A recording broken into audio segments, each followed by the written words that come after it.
Video eno oba toyina budde nkusaba gireke togibikula togiwuliriza wabula sooka ofune obudde bwo ogiwuliriza ogirabe mpaka gyekoma ogenda kakasa ensi nti omuzungu muntu mubi yasingayo okuba obubi. Njagala nkujjukize nti mwami Museveni ne Gen. Muhoozi Kainerugaba baakamala okubeera nga bayitibwa mu ICC oba International Criminal Court oba ekkooti ey'ensi yonna. Kati wulira ebigambo bino ate ebize mukwano gwange ampuliriza. Si birungi obujulizi bweyongedde okubeera nga buvaayo. Ono omukyalo omu njagala owulire basajja ba Museveni kye baamukola. Omukazi baamusiyaga kyenjigambo kyenja okukozesa ne bamuyuzaayuza emabega. Ataali musajja omu, abataali babiri, abataali basatu, nkuleetedde akatambi omukyalo ono omulabe. Ne bamuyuzaayuza naye teebereza bwe baamuyulizayuliza emabega. Ate olwo mu maaso baamukola ki? Ono akyali mulamu? Kyekibuuzo kyennyina nga naye bw'okiina. Emisango gino abazungu ddala balina interests ze babeera nazo ng'abazungu. Okuwozesa omukulembeze oba omuntu oyo azziza ekikolobero ku bantu basooka kumanya tumufunamu ki.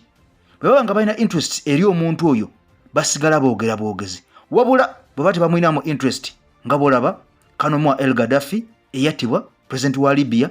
Era nkuleetedde mu kavidiyo kano ogenda kwewuunya omusajja ono ddala yali asaanidde okubeera ng'afa oba ekyamussa si bye byogerwa. Katusooke tugende mu kavidiyo k'omukyalo ono katono nnyo. Gano maziga bw'oba ng'olina amaziga kumpi vidiyo gireke giveeko. Kankomewo kanve mu kavidiyo kano nkuleetera ebikuuno. Amannya gange bampita Merere Alexandria, ndi mutuuze w'Emboya, baanumba kiro ewange.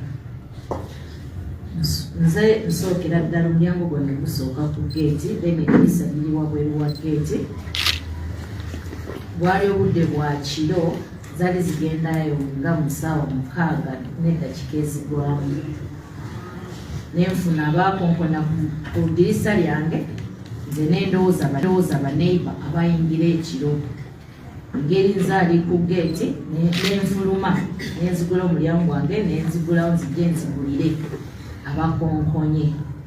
Kati bwe namala okugula wenti geeti omu nampita amanya ganyuma Alexandria nayita babuyita yes nembagulira. Emputuuzo zezigenda okussa tutera okuyita wano byennyini bye twakugana byokola. Lwaki okubanya ennyimba z'akaakayaye konze ate kayaye ki? Nenga nze ennyimba zenkuba za mukulembeze wange, sina nnyimba za muyaye zenkuba. Ne bambuza ku mutabanyi wa Bobi Wine bwe byasimaaka omwana oyo ddala tanywa njaga konza nze atagimutabulirangako ntegerera wambu naaginywa. Bankuba nga balina bye banjiira ne bankuba omulala yankuba omugere ku matu era okutu kwafuna damage. Empisa zaabwe zonna embi era ne bankuba ne bampisa bubi ne bankolako n'ebirala. They raped me. Zena njatise akabena omusaayi nga gwe gujjudde ku lugoye kubanga ko ak'omunda bwe natuuka kaali kawunya nnyo omusaayi ne tukooza naye ekiteeteeyi kyo bangamba tokyoza kireke. Vidiyo eno ebadde mpanvu naye ngitemako tutuuke ku mulamwa oba ekinyusi ekya vidiyo eno. Ebadde mpanvu omukyalo ono baamukonkona omuzigo gwe gweguliraanye geeti era baakonkona ku ddirisa lye. Bwe bakonkona ku ddirisa n'alowooza baneiba n'abaggulira. Bwe yabaggulira ne bamukwata. Abasajja babiri baayingira ne basanga abalala ebweru wa geeti kubanga baamufulumya ebweru. N'asangayo abalala bana bonna nga bali muleeya ne bamuteeka mu mmotoka ne bamuvuga ne bamutwala. Baamutwala nga bamukuba nga bamubuuza ebibuuzo bingi nnyo era ogenda okakkana ng'ebyo byensembezaayo mu katambi bye baamukolako ebyesitaza ebiruma buli mukyala. Jjukira omukyala yenna bw'obeera ng'omukase bukasa akaboozi kibi nnyo, alumwa nnyo era akukyawa nnyo. Omukyala ono baamuleepinga byonna nga bw'obiwulidde bwetyo bigenda mu maaso mu nsi Uganda. Kaakati nno njagala ojjukire nga bwe nkugambye nti abasajja abazungu be basajja basinga okubeera ab'enkwe balina face bbiri. Njagala ojjukire emabegako awo nti ICC yayita mwami Museveni ne mutabani we n'abasirikale abalala oba ba officials abasoba mu 30 oluvannyuma lw'okubeera nga bannayuganda abasoba mu 200 baleeta obujulizi nga bubalumika bano okubeera nga balinyirira eddembe ly'obuntu mu nsi Uganda babwayo mu Kooti mu Hegeberi mu Netherlands. Kati wulira mukwano gwange ampuliza abasajja bano njagala oddemu okiwulire nti ddala banasobola okukwata mwami Museveni oba nedda kubanga mu Uganda balinamu interests oba tebalinamu interests zaabwe. Tekisookera ddala interests over human rights, interests ze zisooka. Abasajja bano ddala banasobola okukwata mwami Museveni ne mutabani we n'aba officials abalabo oba ab'amagye abakungu abalala abasoba mu 30 abalinnyirira eddembe ly'abantu mu nsi Uganda oba nedda. Njagala nkutwaleko mwaka ejayite mabegako katono nnyo mu vidiyo eno. Wuliriza omusajja ono gwe nkuleetedde mukwano gwange ampuliza si munnayuganda. Kati njagala owulire ebigambo bino. Omusajja ono si munnayuganda. Kati vidiyo etandise ya ddala. Era omusajja ono amannya ge amatuufu amanyikiddwa nga Louis Farrakhan, musajja mu America. Era omusajja ono religious leader era awalana nnyo eddiini ey'Obuyisiraamu. Wabula njagala owulire ebigambo bye yayogera ku Kano Muammar el Gaddafi okuttibwa kwe, kubanga abazungu baatugamba nti ekyattisa Gaddafi ono yali atugumbula abantu mu nsi ye, yali alinnyirira eddembe ly'obuntu, yali mutemu, yali awagira abibiina by'abannalukalala aba Al-Shabaab, aba Al-Qaeda n'ebibiina ebirala by'obutujju. Era nga bano bagamba nti n'ennyonyi eyatokomokera Lokabe mu kitundu ekimanyiddwa nga Lokabe mu ggwanga erya Scotland yafiiramu abantu abali basukka nga mu 7 nti omusajja ono yakirinamu omukono. Wabula njagala owulire ebigambo bino, ebigambo by'omusajja ono. Bw'omala obiwuliriza, wuliriza nnyo nagambye vidiyo eno. Bw'obanga tolina budde gireke, bw'oba tolina budde gireke. Njagala okkize nti Gaddafi ye musajja yali asinga okuba omulungi mu Afrika, era n'omu ku baamussa eyamulyamu olukwe yali mukulembeze omu mu nsi eya Afrika. Akatambi ngenda kakutera ku katono nnyo ate omukulembeze oyo naawe omumanyi. Sooka olira akatambi kano katono nnyo tugende mu maaso. Well, I was with Muammar Gaddafi when Gaddafi insert in 1999 advanced coming out of the OAU to the African Union with a vision of the United States of Africa. Muammar Gaddafi spent, listen to me, billions of dollars to create the African Union. Did you know that Gaddafi gave $300 million and the other African nations gave $100 million to put up a satellite so that we who call Africa don't have to go through Europe to get to Africa? And Europe was getting $500 million a year just by our telephone calls to the continent. Now we can call directly to Africa, and that $500 million is in the hand of African people. Ye Mukama Katonda, wulira ebigambo bino njagala tutambula empola nnyo. Mukama Katonda awummuza Gaddafi mirembe. Omusajja Gaddafi yateekawo satellite era nga yakwata $300,000 nga ye. Ensi ya Afrika yonna amawanga ga Afrika agasigadde ne gakwata $1,010,000 ze $4,000,000 eza dola. Ne bakola satellite eya Afrika nga bw'oba okuba mu Europe tetwetaaga kusooka kukozesa byuma by'abazungu bye Europe nga tukuba direct mu Europe nga n'aba mu Europe bakuba direct mu Africa. Jjukira nti Europe yali etwala $5,000,000 buli mwaka ng'ebijja kuba Afrika ng'omusolo oba nga ssente ze bakozesa okukozesa satellite yaabwe. Laba Gaddafi bw'abasalako ne tukola eya Africa naye nga Gaddafi yataddemu ssente. Sooka owulire ebirala tugenda kubeera nga tujja ku nkomerero y'ekintu kino osooka otegeera omuzungu gwe nkugamba yaani. Did you know that Muammar Gaddafi was setting up an African Development Bank with $70 billion in the African Development Bank from Libyan oil money?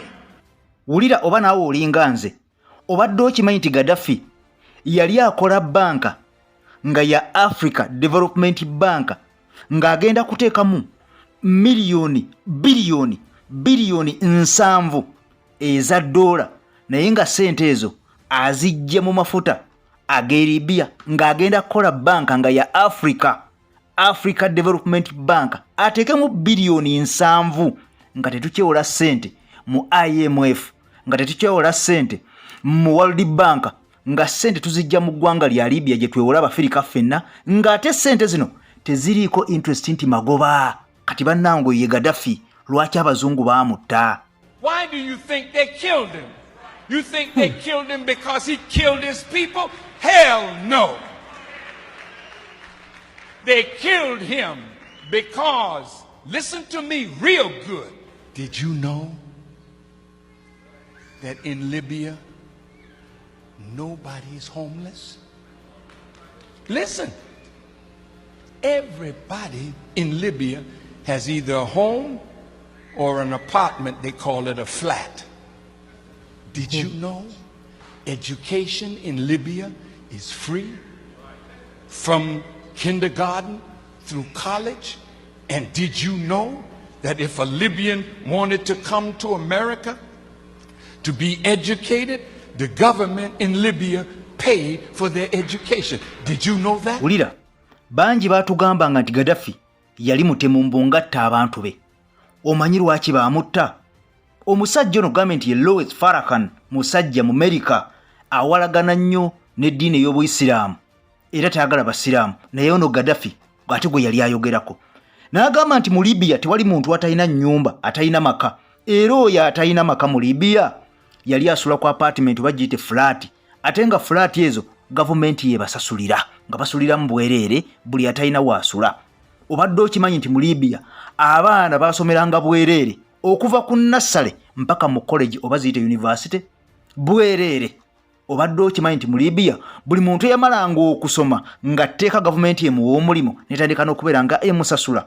Obadde okimanyi nti mu Libya bannansi ba Libya abatayagalanga kusomera mu Libya ne bagenda mawanga amalala nga America. Obadde okimanyi nti Libya yabasasuliranga fees. Oyo ye Kano Muammar el Gaddafi eyali owa Libya. Ebyo bye bimu ku bye yakolanga. Wulira ebigambo bibino bikyajja. I was there when he opened a $500 million hospital with 18 theaters for operation. I was there, and we went when he was making their own medicines. See, this was a man that gave free medical attention to all the citizens of Libya, and if Libya did not offer that kind of medical attention, they could fly anywhere in the world and get it, and the Libyan government would pay for it. Did you know that? No, you didn't.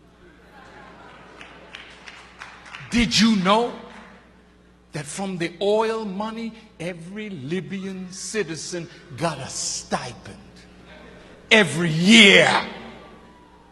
And did you know that that man had no debt? Everything in his country was paid for. See? Now, when you got a man that did that for an African nation and was trying to do that for all Africa, how do you think Europe felt about that? Akugambye yaliyo mu Libya mu kibuga Tripoli ng'omusajja ono aggulawo eddwaliro ligali kwoleka nga lina theatre mwe balongooseza abantu abeetaaga okulongoosa 18. Era ono n'akugamba yaliyo nga Libya yeekolera eddagala eryayo erijjanjaba abantu baayo nga be balyekolera. Akugambye nti mu Libya buli munnansi yenna yali ajjanjabirwa ku bwereere. Era ng'oyo awulira nga tayagala mujjanjabira mu Libya nga waddembe okuli nnyonyonyi n'agenda mu nsi yonna gy'ayagala nga gavumenti ya Libya yegenda okusasula omuntu oyo gy'agenze ne bamujjanjabira. Kasita oba nga tuyagala bujjanjabi bwa mu Libya. Akugambye nti mu Libya mwennyini omusajja ono bannansi buli mwaka balinga basasulwa omusaala okuva mu oyiro waabwe oba mu mafuta gaabwe ge baali balina. Akugambye nti omusajja ono Libya yali teyina bbanja nali muli ebanjibwa nga bw'owulira omusimbi gwe badidise ku Uganda nga bagibanja. Libya yali tebanjibwa wabula ng'ate Libya yebanja. Obadde okimanyi nti mu Libya abazungu batuuka n'okgendako mu Libya eyo abamu baddokita ne bakuba abaana abato 50 akawuka akaleeta mukenenya. Obadde okimanyi nti abasawo abo bwe baakwatibwa Gaddafi yali tasaaga, yabassa kalabba bonna ne babatta ne babamalawo. Obadde okimanyi nti Gaddafi yali akunga Africa ekole United States of Africa era ne kinyiiza abazungu, ono nga teyeewola nga yawola Abafrika, nga ssente Abafirika ze bandyewoze mu bazungu Gaddafi yazibawola ng'ate tabateeramu nnyo magoba z'abawoze nga ze bamuddiza kubanga ali ayina amafuta ng'era agakozesa. Obadde okimanyi nti amafuta ga Libya abazungu si be baali bagasima, wabula abaali bagasima baali basajja bennyini ababe nga buli kimu bakyekolerako mu ggwanga erya Libya era nga amafuta gali wansi. Obadde okimanyi nti kati eggwanga erya Libya lyakutulwamu emirundi 3 bulere, buli muntu afuga kitundu kikye, abantu basiiba njala basula njala, ensi bagisudde eweddewo. Obadde okimanyi nti waliwo omu ku bakulembeze aba Afrika, ngenda kuwa akatambi kano katono nnyo, kawulireko katono nnyo, ekigambibwa mbu y'omu ku baalya mu Gaddafi olukwe.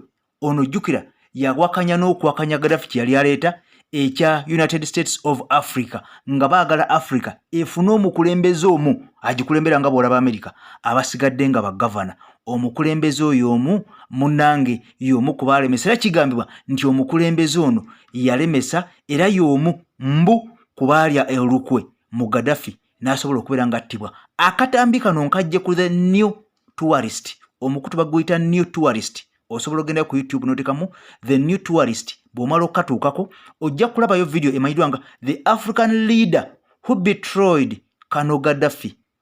Title: The African leader who betrayed Kano Gaddafi.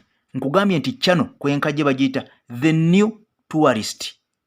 Title ya video eyo gyendabye eyitibwa the African leader who betrayed Kano Gaddafi. Ojja giraba eyamulyamu olukwe. Obadde okimanyi nti Gaddafi yateeka ssente empitirivu mu nsi yaffe ya Uganda.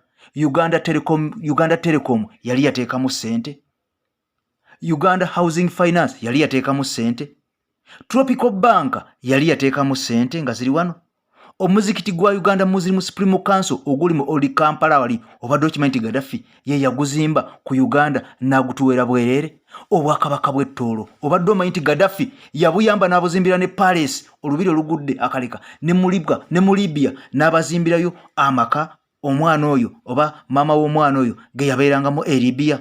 Obadde okimanyi nti Gaddafi ye musajja eyayiwawo omubiri enkya n'eggulu ng'akolerera nnyo Africa nga takolerera Libya naye nga buli kyakola akikola ku lwa Africa. So kolaba akatambi kano katono nnyo, ampuliriza ate nkutwale mu bisigadde tuve wano. During his reign, Muammar Gaddafi showed much love towards a particular country, its people, and the president of this country. But at the end of it all, it was this same president, the same one he considered his friend, that betrayed him. So which country is this, and who is its leader? The country we are talking about here is Uganda, and the leader that betrayed Gaddafi was no other than the Ugandan leader who propagated his betrayal. But why did Museveni betray Gaddafi? Before we get in deep into why, let us see how they even got close to each other, how they became friends, and what really happened that Museveni had to betray his own friend. Gaddafi's relationship with Uganda didn't just start when Museveni came to power. Gaddafi had been a long-time friend of Uganda. Njagala otegeere ampuliriza nti Uganda ebanjibwa amabanja ge tutagenda kusasula, abaana baffe ge bataasasule, ne bazzukulu baffe ge bataasasule, ate nga gavumenti yaffe ekyewola. Wabula nga Libya yali teyeewola, ng'ate yo yeewola Abafirika, nga Bafirika bano bwe beewola mu Libya bafiiriza abazungu okufuna essente. Kati njagala omanye lwaki Gaddafi baamutta. Si kutta bantu be mu nsi ye, si kubeera ng'alinyirira eddembe, wabula yali alemesa abazungu bano, kubanga ono yagamba ne mwami Museveni nti Uganda ng'akeefunya amafuta, totawaana amafuta gano gaguza abazungu, amafuta gano galekeewo, nja kuyambako ogeesimire gayambe ensi yo, ng'ozimba emidumu oba ginaagenda Kenya oba Tanzania gw'anaamanya, nze wendi okikwasaganya okuteekamu ensimbi osobole okubeera ng'oyamba abantu bo. Ampuliriza kamusabe n'obwombe firiino sooka ogimpeera ekigalo. Eno EKTV njagala okutwala omukisa guno okulamusaako mukwano gwange atambula ne EKTV olutime gaggadde. Weebale nnyo webalire ddala kyokola kyamaanyi nnyo. Nze Masa emabega w'omuzinda lukukuŋŋaanyiza byonna, era nkusaba n'obwombe firiino ogimpeera ekigalo. Endowooza yo njagala nnyo mu komenti. Bw'oba olina ky'owabula nakyo kinteeremu nkirabe. bw'oba olina ky'oteesa nakyo nkyegomba nnyo. Mbatumiddeko nnyo mwenna abamanyi Africa history, abaana b'Abuwarabu abali mu Amerika, Bungereza yonna okwetoolola ensi yonna. Mukama Katonda bampera ebirungi ebikira obugulu bw'eggongolo. Tukwatagane mu mwaka addako. Bye bye. Akume atakumira mpera nkusaba video gyempera ekigalo mukwano gwange ompyo subscribinge ku mukutu gwaffe okonene kade video tezikusubanga.